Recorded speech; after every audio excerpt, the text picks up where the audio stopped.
Hello, আমি doctor মহুয়া শিকদার। আজকে আমরা এমন একটা সমস্যা নিয়ে আলোচনা করব যেটা শুধুমাত্র আমার পেশেন্টরাই নন, পেশেন্টদের বাড়ির লোক, রিলেটিভস বা অ্যাটেন্ডার যিনি আসেন তাদের মধ্যেও অনেকে এই সমস্যায় ভোগেন। সেটা হচ্ছে বার্নিং ফিট বা পায়ে জ্বালা করা। আমি এই ভিডিওয়ে 9টা পা জ্বালা করার কারণ বলবো এবং তার উপায় বলবো, এবং ভিডিও শেষে আপনি বুঝতে পারবেন আপনার কি কারণে পায়ে জ্বালা হচ্ছে, এবং অ্যাট লাস্ট একদম শেষে আমি কিছু ঘরোয়া টিপস দেব যাতে আপনাদের পায়ে জ্বালা থেকে হেল্প হয়। আসুন জেনে নিই কী কারণে আমাদের পায়ে ব্যথা হয়। পায়ে ব্যথা হওয়ার জন্য যে বেসিক রিজন সেটা হচ্ছে নিউরোপ্যাথি বা নার্ভের প্রবলেম। এই জিনিসটা জানার জন্য খুব ছোট করে আমি আপনাদের ভীষণ সহজ করে আপনাদের আসল কারণটা বলবো, কি কারণে পায়ে জ্বালা হচ্ছে, এবং ভীষণ সহজ করে বলবো আপনাদের যাতে বুঝতে কোনো অসুবিধা না হয়। কারণটা জানা থাকলে আপনি তার উপায়টাও খুব তাড়াতাড়িভাবে নিজে ভালোভাবে ওটাকে সলভ করতে পারবেন। আমাদের এই নিউরোপ্যাথি বা নার্ভের যে প্রবলেমটা হয়, এটা এই নার্ভের দুটো অংশ থাকে মেইনলি। একটা হচ্ছে নার্ভের বডি আর একটা হচ্ছে অ্যাকশন। নার্ভের বডিটা আমাদের ওই স্পাইনাল কর্ডের তলার দিকটা করে থাকে, আর অ্যাকশনটা যেটা লম্বা পার্ট, যেটা ভীষণ লম্বা পার্ট, সেটা পায়ের পাতা পর্যন্ত যায়। মানে যেমন যদি এটা অনেকটা লম্বা হয়, একজন লম্বা প্রাপ্তবয়স্ক মানুষের অ্যাকশনের লেংথ মোটামুটি 3 ফুটও হতে পারে বা 1 মিটারের কাছাকাছিও হতে পারে। তাহলে বুঝতে পারছেন যে একটা বডি থাকছে নার্ভের, সেটা ওই স্পাইনাল কর্ডের কাছে থাকছে, আর গোটা পা জুড়ে অ্যাকশনটা আসছে, দিয়ে পায়ের পাতার তলা পর্যন্ত আসছে। এবার নার্ভের ফাংশন অনেকটাই ডিপেন্ড করে এই অ্যাকশনের কাজের ওপর। এই অ্যাকশনটার নিউট্রিশন বা পুষ্টি আসে কিন্তু নিউরনের বডিটা থেকে, যে নিউরনের বডিটা থাকে আমাদের স্পাইনাল কর্ডের সঙ্গে। তার মানে ধরুন মোটামুটি কোমরের কাছে ওর নিউট্রিশন, ওখান থেকে ওকে নিতে গেলে কোমরের কাছ থেকে পায়ের তলা পর্যন্ত আসতে অনেকটা ট্রাভেল করে আসতে হয় নিউট্রিশনকে এবং পুষ্টিটাকে। সেই জন্য পায়ের তলায় পুষ্টি বা নিউট্রিশনটা ঠিকঠাকভাবে আনানোটা ভীষণ ভালোভাবে দরকার একটা নার্ভের ফাংশন, পায়ের তলার নার্ভের ফাংশন ভালো করার জন্য। এবার এই ফাংশনটা যদি কোনো কারণে, বা ধরুন এই নিউট্রিশন বা পুষ্টিটা কোনো কারণে যদি নিউরনের বডির থেকে অ্যাকশন তলা পর্যন্ত না আসতে পারে কোনো কারণে, বা যে কোনো রোগে যদি না আসতে পারে, তাহলেই কিন্তু নার্ভের ওই নিউরনের ফাংশনের গন্ডগোল হবে।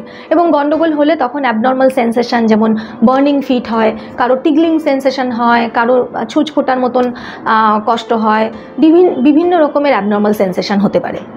তো আজকে আমরা শুধু বার্নিং ফিট নিয়েই আলোচনা করছি, বা পায়ে জ্বালার জন্য। পায়ে জ্বালার মোটামুটি 9টি কারণের প্রথম কারণ হচ্ছে ভিটামিন ডেফিসিয়েন্সি। এখন ভিটামিন ডেফিসিয়েন্সি কি করে হতে পারে? ভিটামিন ডেফিসিয়েন্সি, অনেক রকমের ভিটামিন ডেফিসিয়েন্সি হতে পারে, বাট মেইনলি ভিটামিন B12 এটাই হচ্ছে, এটার কারণেই মেইনলি নার্ভের ফাংশন কমে যায়, তখন অ্যাবনর্মাল সেন্সেশন হয়, এরকম পায়ে জ্বালা করে। ভিটামিন B12 ছাড়াও কিছু আদার বি ভিটামিনস থাকে, যেমন ভিটামিন B6, এটার অভাবেও হতে পারে পায়ে জ্বালা।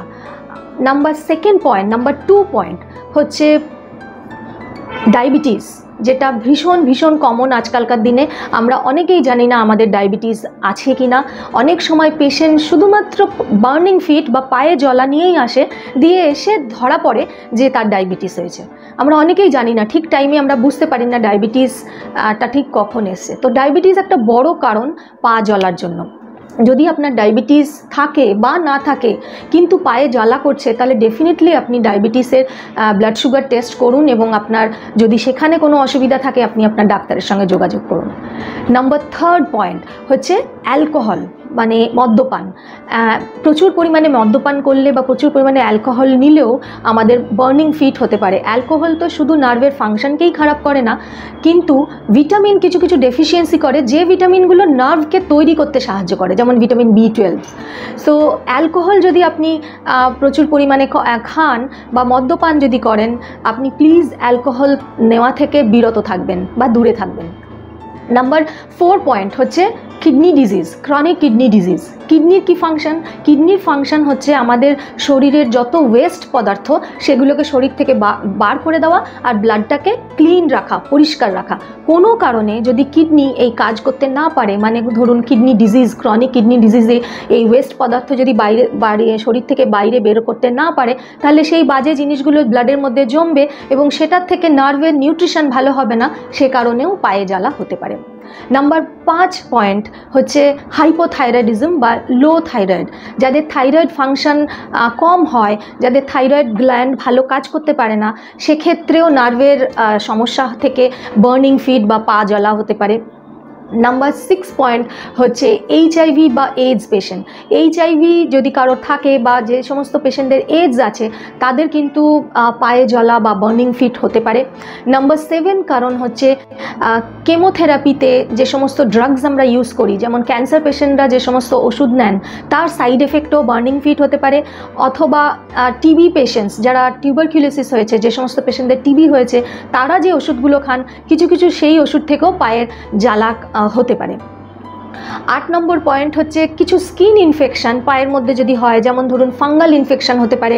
পায়ের দুটো টোয়ের মাঝখানে, দুটো আঙুলের মাঝখানে যদি ফাঙ্গাল ইনফেকশন থাকে, তা থেকেও কিন্তু বার্নিং ফিট হতে পারে।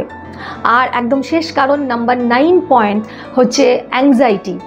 আমাদের যদি কোনো রকমের অ্যাংজাইটি রিলেটেড ডিজিজ থাকে, আমরা যদি ভীষণ দুশ্চিন্তা করি, ভীষণ ডিপ্রেশনে থাকি, খুব অ্যাংজাইটি থাকে, তাহলেও কিন্তু বার্নিং ফিট বা পা জ্বালা হতে পারে। এখন আসি কিছু ঘরোয়া উপায় যেগুলোর মাধ্যমে আপনারা ইমিডিয়েট কিছুটা হলেও রিলিফ পাবেন পা জ্বালা থেকে। কিছু ঘরোয়া উপায়। ফার্স্ট ইম্পর্টেন্ট হচ্ছে আমরা বলি আইস ওয়াটারে পাটাকে ডুবিয়ে রাখুন। ইমিডিয়েট যদি আপনার বার্নিং সেন্সেশন হয়, ইমিডিয়েট যদি একটা বালতিতে করে আইস ওয়াটার বা প্রচণ্ড ঠান্ডা জলে পা যদি ডুবিয়ে রাখেন কিছুক্ষণ, তাহলে কিছুটা রিলিফ পাওয়া যায়। সেকেন্ড পয়েন্ট হচ্ছে মাসাজ। নিয়মিত যদি পায়ের মাসাজ করেন তাহলে পায়ের নিউট্রিশনে একটু হেল্প হয়, ব্লাড সার্কুলেশন একটু বেটার হয়।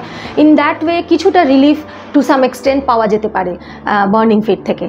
থার্ড পয়েন্ট, এটা অনেকটা ইম্পর্টেন্ট এবং এটা কিছু কিছু রিসার্চে প্রুফও করা গেছে যে টারমারিক, আমরা যে হলুদ ব্যবহার করি রান্নায়, সেই হলুদ ভীষণ হেল্পফুল বার্নিং ফিট থেকে বাঁচানোর জন্য। হলুদে একটা জিনিস থাকে যেটাকে বলে কারকিউমিন। কারকিউমিন হচ্ছে অ্যান্টি ইনফ্ল্যামেটরি এবং অ্যান্টিঅক্সিডেন্ট, এবং অনেক রিসার্চে দেখা গেছে যে কারকিউমিন কিন্তু বার্নিং ফিটে বা পা জ্বালা থেকে অনেকটা হেল্প করে। কিভাবে খাবেন আপনি হলুদ? রান্নায় একটু বেশি হলুদ আপনি দিতে পারেন। এছাড়া একটুখানি পাতলা করে দুধ করে রাত্রেবেলায় তার মধ্যে একটু হলুদ দিয়ে, হলদি দুধ বা দুধ হলুদ দিয়ে করে ওটা খেতে পারেন। নেক্সট হচ্ছে জিঞ্জার বা আদা। আদাতেও অ্যান্টি ইনফ্ল্যামেটরি, অ্যান্টিঅক্সিডেন্ট প্রপার্টিজ আছে। অনেকে আদার জল খেয়ে কিছুটা হলেও অনেক পেশেন্ট বলেন আমি রিলিফ পাই, তো আপনারা করে দেখতে পারেন। কিন্তু এই সমস্ত জিনিস, ঘরোয়া টোটকা, ঘরোয়া টিপস যা বললাম, এগুলো করার পরেও যদি দেখছেন আপনার পায়ে জ্বালা যাচ্ছে না, তাহলে ডেফিনেটলি আপনি অবশ্যই আপনার যে নিয়ারেস্ট ডক্টর আছেন তার সঙ্গে কনসাল্ট করুন। বিকজ আপনি হয়তো জানেনই না এই সমস্ত কারণ ছাড়াও অন্য কোনো রিজনে হচ্ছে কি না, বা আপনি হয়তো বুঝতে পারছেন না, তাহলে ডেফিনেটলি আপনি একজন ডক্টর, মেডিকেল একজন অ্যাডভাইজার, একজন ডাক্তারের পরামর্শ নেবেন। আজকে এই পর্যন্তই, আবার দেখা হবে নেক্সট ভিডিওয়ে।